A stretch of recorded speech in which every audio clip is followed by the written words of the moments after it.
तो लक्ष्मण जी प्रभु श्री राम जी और भगवान जी से कहते हैं कि हे स्वामी, आपसे मैं एक प्रश्न करना चाहता हूँ, और वो प्रश्न ये है कि आप मुझे वो तरीका बताइए नाथ कि मैं छल रहित होकर पूर्णतः तन मन धन आपको समर्पित कर आपके चरण रज की सेवा में निरंतर करता रहूं। ऐसा क्या उपाय है, आप मुझे बताइए नाथ।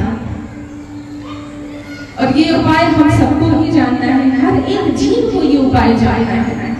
स्वयं भगवान राम कहते हैं कि ऐसे तो बहुत सारे उपाय हैं, लेकिन अगर हे भाई, अगर सिर्फ मुझसे पूछ रहे हो सिर्फ एक उपाय के बारे में, तो वो एक उपाय यही है कि कोई भी जीव मुझे प्रिय तभी हो सकता है जब उसके हृदय में भक्ति हो।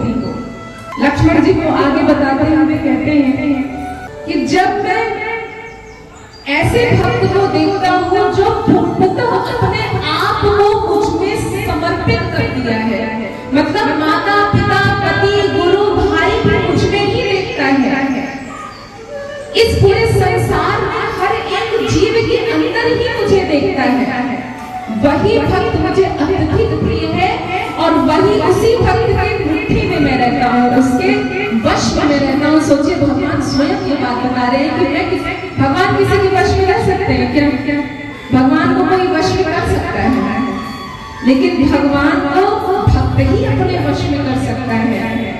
भगवान कहते हैं कि मैं जाति पात नहीं देखता हूँ, मैं सिर्फ भक्त के हृदय की भक्ति देखता हूँ। अरे प्रहलाद जी तो राक्षस कुल में जन्म लिए थे, प्रहलाद जी के लिए तो कभी भगवान को नरसिंह अवतार लेना ही नहीं चाहिए था, लेकिन देखा जाए तो प्रहलाद जी के लिए ही उन्होंने नरसिंह अवतार लिया था। क्यों? क्योंकि प्रहलाद जी के हृदय में भगवान के प्रति अपार भक्ति थी। प्रहलाद जी अपना तन मन धन सब कुछ समर्पित कर चुके थे, अपना माता पिता पूरा संसार भगवान में ही देखते थे, इसीलिए भगवान उनके लिए नरसिम्हा अवतार लिए थे।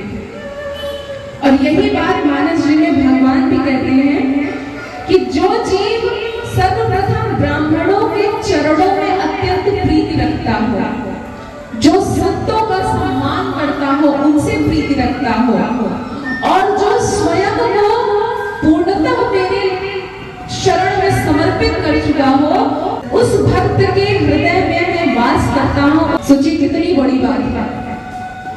लक्ष्मण जी को ये बात बड़े ही सुंदर प्रकार से बताते हैं। ऐसे ही कुछ दिन पंचवटी में बीतता है